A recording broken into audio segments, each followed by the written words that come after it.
अगर आपका solar system आसमानी बिजली का शिकार हो जाए तो क्या होगा? क्या ये आपके सोलर सिस्टम को नुकसान पहुंचाएगा या इससे भी बेहतर जिस जगह पर आपने सिस्टम इंस्टॉल किया हुआ है उसको भी नुकसान पहुंचेगा? इस वीडियो को देखने के बाद आपको वाज़ेह तौर पर समझ आ जाएगा कि सोलर सिस्टम को आसमानी बिजली से क्या ख़तरा होता है और इन खतरात से कैसे बचा जा सकता है। अस्सलाम वालेकुम, मेरा नाम है रेहान खालिद और मैं रिप्रेजेंट करता हूँ एनर्जी हब को। आसमानी बिजली के डायरेक्ट सोलर सिस्टम पर गिरने के चांसेस बहुत ही ज़्यादा कम होते हैं। अक्सर ये देखने में आया कि आसमानी बिजली किसी दरख्त पर या किसी ऊंची बिल्डिंग पर गिरती है, लेकिन उसी इलाके में मौजूद सोलर सिस्टम को भी ये इनडायरेक्टली नुकसान पहुंचाती है, जो बेसिकली सर्ज की सूरत में आता है। एक सोलर सिस्टम को आसमानी बिजली से बचाने के लिए 3 चीज़ों का सोलर सिस्टम का हिस्सा होना बहुत ज़रूरी है, जिससे आप अपने सोलर सिस्टम को बचा सकते हैं। उसमें सबसे पहले लाइटिंग अरेस्टर, जो कि नॉर्मली पैनल्स के करीब इंस्टॉल किया जाता है। कोई भी आसमानी बिजली की स्ट्राइक अगर आती है तो वो लाइटिंग अरेस्टर ग्राउंड कर देता है। सेकेंडली, आपकी प्रोटेक्शन डिवाइसेस का आपके इन्वर्टर के साथ एसी साइड पर और डीसी साइड पर डीसी प्रोटेक्शन डिवाइसेस और एसी प्रोटेक्शन डिवाइसेस का इन्वर्टर के साथ इंस्टॉल होना बहुत ज़रूरी है। थर्ड नंबर पर प्रॉपर ग्राउंडिंग होना।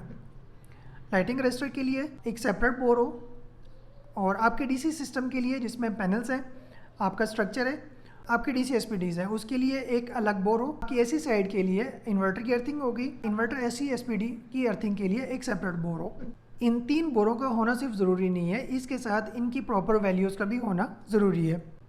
और इसके साथ साथ एक दफ़ा सिस्टम इंस्टॉल होने के बाद उसकी प्रॉपर मेंटेनेंस, वेदर जो एसपीडीज़ इंस्टॉल्ड हैं वो रेड तो नहीं हो गई हैं, वो बर्न तो नहीं हो गई हैं किसी सर्च की वजह से। बेसिकली पीरियडिकली मेंटेनेंस बहुत ज़रूरी है एक सोलर सिस्टम की। उसमें ये देखा जाए क्या जो अर्थिंग है वो प्रॉपर है, उसकी वैल्यूज़ प्रॉपर मेंटेन्ड है। इसके अलावा जो एसपीडीज़ इंस्टॉल्ड गई हैं वो बर्न तो नहीं हुई हैं। कोई भी एसपीडी है उसके ऊपर रेड कलर का साइन आ जाता है जब वो बर्न हो जाती है। जब वो अपनी स्टेट कंडीशन में होती है, करेक्ट कंडीशन में होती है, ठीक कंडीशन में होती है, तो नॉर्मली के ऊपर एक छोटा सा ग्रीन कलर का निशान होता है, जो कि बर्न होने के बाद या जब कोई सर्च आती है तो उसके बाद वो निशान रेड हो जाता है। पीरियडिकली एक सोलर सिस्टम की मेंटेनेंस बहुत ज़रूरी है।